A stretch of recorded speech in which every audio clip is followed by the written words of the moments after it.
HTC's second foray into the world of phablets, this time aimed at the mid-range market. So how does HTC fare? Is the Desire 816 worth your time and money? Well, let's find out. So if this is your first time here, or in case you've plain old forgotten, my name's Ash and you're watching C4E Tech. Let's get started.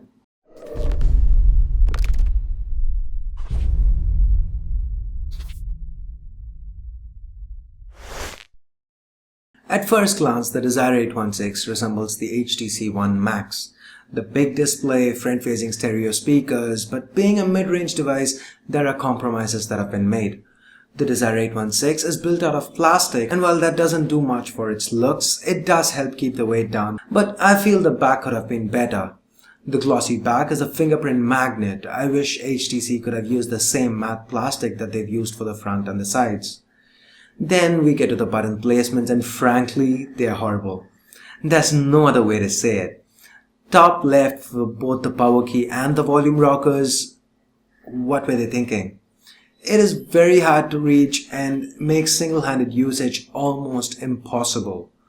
Design complaints apart, the Desire 816 still does feel solidly built, solid in hand. No creaking or wobbling of any kind. The metallic physical buttons feel tactile and responsive. No other major complaints here.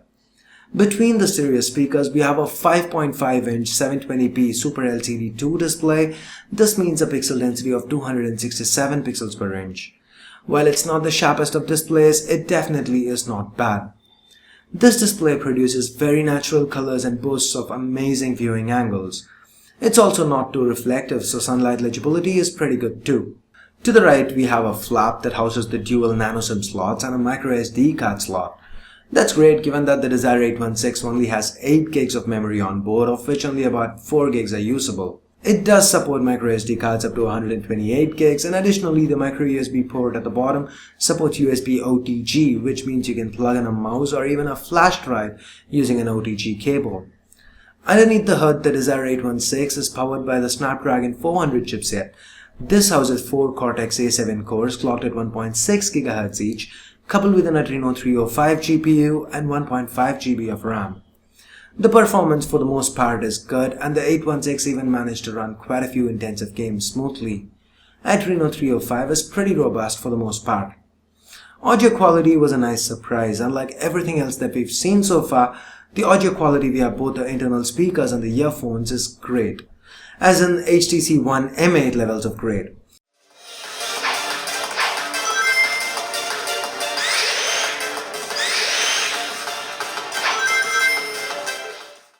This is one area where HTC haven't compromised, and it shows. Excellent stuff from HTC here. To the front, the Desire 816 has a 5 megapixel camera with a BSI sensor, and to the back, a 13 megapixel rear camera, again with a BSI sensor with a 28mm lens and f/2.2 aperture. While a few modes like Zoe are missing, the UI is pretty similar to what we've seen with the HTC One M8. Simple and well organized with a ton of options. Manual options like the ability to choose ISO, exposure and white balance among others are also available here. You even get a ton of filters to play with. While this is not the fastest of shooters, it does shoot surprisingly good images. Exposure and color reproduction are spot on, images are sharp, and noise is kept to a minimum. Even low light performance is pretty decent. The front-facing camera can shoot some pretty good selfies too. It's also worth noting that both the front and rear cameras can shoot 1080p videos at 30 frames per second. All this is powered by a non-user replaceable 2600 mAh battery that on paper seemed a little ill-equipped to handle such a huge display, but to my pleasant surprise again, the battery lasted a full day despite all the testing. So just to double check, I ran a looping video playback test, and again the Desire 816 lasted a little over 10 hours.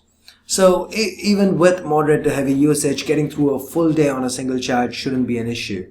On top of that, HTC's thrown in a couple of power saving options, including an extreme power saving mode. This turns off multitasking altogether and lets you run just a set of basic functions to milk those last few percentage of battery for as long as possible. Next up, we get to the software. Out of the box, the Desire 816 runs on Android 4.4 KitKat with HTC's custom Sense 6 on top, and as expected, the bells and whistles found on the M8 are missing here. Like for example, the motion launch features. By the way, this means the only way to turn the screen on is to reach all the way over to the top and hit that power button. Makes button placement all the more annoying. Anyway, coming back, barring these, it's still the same Sense 6 that we've seen before. Desire 816 also opts for on-screen keys and has HTC's 9-app recent apps. To the left, we have Blink Feed that aggregates news from your social networks or based on your interest. A 2-finger swipe will get you a list of toggles. The app drawer by default still has a 3x4 grid. You can change it to 4x5. HTC's own apps, as always, deliver. The gallery with its highlight videos, that's kind of slideshows of the pictures in the folder. The music player with the ability to automatically download album art and lyrics. They're all very functional and easy to use. Overall, the UI is fast and responsive. Apps open up quick with only the occasional hint of lag. So what do we have here? Overall, a decent, big-sized mid-range device with some premium flagship characteristics like audio quality. But do all these justify the price tag? Well, in my honest opinion, I feel it does. Of course, the button placements are frustrating, and it's also worth noting that NFC and dual SIM slots are market dependent, but overall, for the price, HTC has delivered a solid device. So if a mid-range phablet is what you're looking for, the Desire 816 might just be what you need. And with that being said, I guess we get to the end of this review. Hope you guys found it useful. Hope you liked it. If you did, please do give this video a thumbs up, and for more videos like these, do stay subscribed. And if you do want to pick up a Desire 816, you can do that from Flipkart or Amazon. I'll leave direct links right below the like button in the description. So thanks a lot for watching. Till next time, this is Ash here from C4E Tech signing off. You guys have a great day. Bye bye now.